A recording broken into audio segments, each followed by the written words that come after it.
নমস্কার, আমি বিদিশা সাবি কর্নারে আপনাদের সবাইকে স্বাগত জানাই।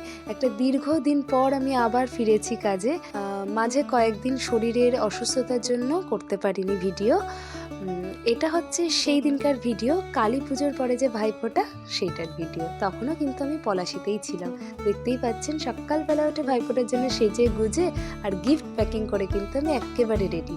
আর ভাইফোঁটা মানেই কিন্তু জমিয়ে সবাই মিলে আনন্দ করা আর খাওয়া দাওয়া। তাই দেখতেই পাচ্ছেন রান্নার ঠাকুর সকাল সকাল চলে এসে লুচি ভাজতে লেগে গেছে। আর তারপরে লুচি ভাজা শেষও হয়ে গেছে, ইনফ্যাক্ট দুপুরে রান্নাও শুরু করে দিয়েছে। আর এখানে দেখতেই পাচ্ছেন সকাল থেকেই আমাদের বাড়িতে একদম ভাইফোঁটার তোড়জোড় শুরু হয়েছে। এগুলো হচ্ছে আমার সব দাদা ভাইরা বসে আছে, তাদেরকে আমরা সবাই আমার যত দিদি, আমি, আমার বোনরা আছে সবাই মিলে ফোঁটা দিচ্ছি। আর এদিকে দাদাদের জন্য প্লেট সাজানো হয়ে গেছে, লুচি, আলুর তরকারি, মিষ্টি। জানেন তো আগে না আরও অনেক রকমের মিষ্টি সবাই মিলে গিয়ে কিনে আনতাম। তারপরে পায়েস হতো, লুচি ঘুগনি হতো, অনেকটা আয়োজন হতো সকালেই। এবার ফোঁটা শেষ হতে হতেই এত বেলা হয়ে যেত যে ওগুলো খেলে আর কেউ দুপুরের খাবারটা ঠিক করে খেতে পারতো না। আর এখন তো জানেনই কেউ অত মিষ্টি খেতে পছন্দও করে না, আর সবাই তো ফিগার কনসাস, হেলথ কনসাস। তাই এখন আইটেম একেবারে লিমিট করে আনা হয়েছে, যে যতটা অল্প করে করলে হয় অতটুকুই, কারণ খেতে খেতে অনেকটা বেলা চলে যায়। এতজনের একটা প্রক্রিয়া, কারণ আমাদের বাড়িতে মেম্বার অনেকজন, আমার বাবারা 4 জন আর আমার পিসিরা 3 জন, তাদের সব পুরো ফ্যামিলি। তো বুঝতেই পারছেন যে কতটা লেন্দি। এবার দেখুন আমার ছোট্টটা বসেছে ফোঁটা নিতে তার কাজিনদের কাছ থেকে। সে কি খুশি, তার সাথে লজ্জাও পাচ্ছে বটে যে কী হচ্ছে এটা, এরকম একটা ফিলিংস। তো আমাদের বাড়িতে আমার বাবার বাড়ির কথা বলছি, অনেক জেনারেশনের ফোঁটা হয়। আমার ঠাকুমা যখন বেঁচে থাকতেন তখন হচ্ছে আমার ঠাকুমার দাদা ভাইরা আসতেন আমাদের বাড়িতে, তারা ফোঁটা নিতেন, এই একটা জেনারেশন দেখেছি। তারপর তো আমার পিসিরা তো আমার বাবা কাকা জ্যাঠাদের দেয়ই, সেই একটা জেনারেশন। তারপরে তো আছি আমরা সমস্ত কাজিনরা তো দিই ফোঁটা। তারপরে হচ্ছে আমাদের খুদেগুলো, তারাও তো নিজেদের মধ্যে ভাই বোন না, তো সেই জন্য তারাই বা বাদ যায় কী করে। এবার এই যে দেখছেন আমার ছোট্টটা, ও তো একটু এক্সট্রাই অর্ডিনারি, ওর বক্তব্য ওকেই কেন শুধু ফোঁটা দেবে, ও কেন দিতে পারবে না। তাই আমি বললাম ঠিক আছে তুমিও দাও ফোঁটা। তো দেখছেন কতটা করে চন্দন দই এসব তুলে ওকে ওর দিদিকে দিচ্ছে আর কি। তো দিদি তো নিতে নারাজ, না এত তো লাগানো যাবে না, মেকআপ নষ্ট হয়ে যাবে। তো যাই হোক, এখানে ভিডিওতে দেখছেন আমার এক দিদির জ্যাঠাতো দিদির ছেলেকে আমার এক পিস্ততো দাদার মেয়ে ফোঁটা দিচ্ছে।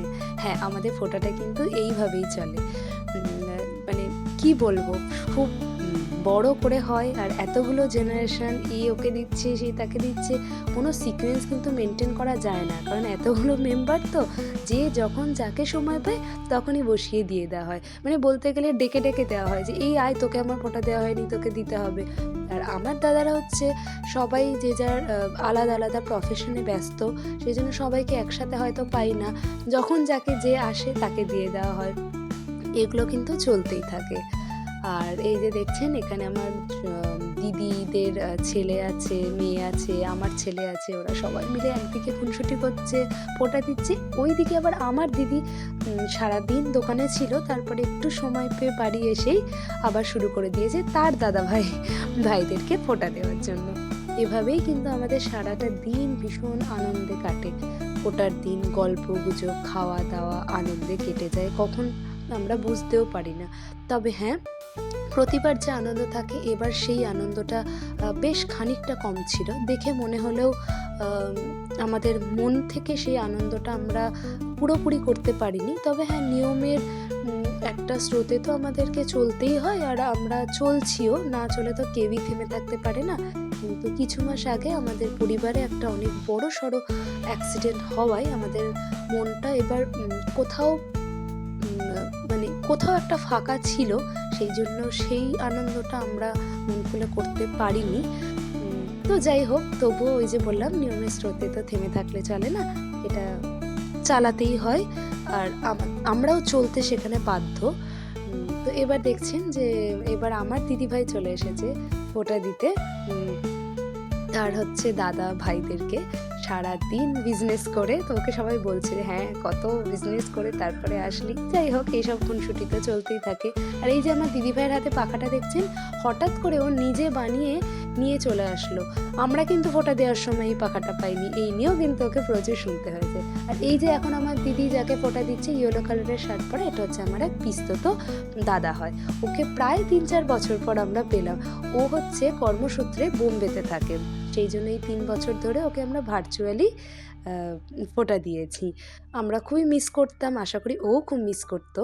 তো যাই হোক, এভাবেই আমাদের ফোঁটা শেষ হয়। সবাই ভালো থাকবেন, সুস্থ থাকবেন। পরবর্তী ভিডিওতে আবার আপনাদের সঙ্গে দেখা হবে।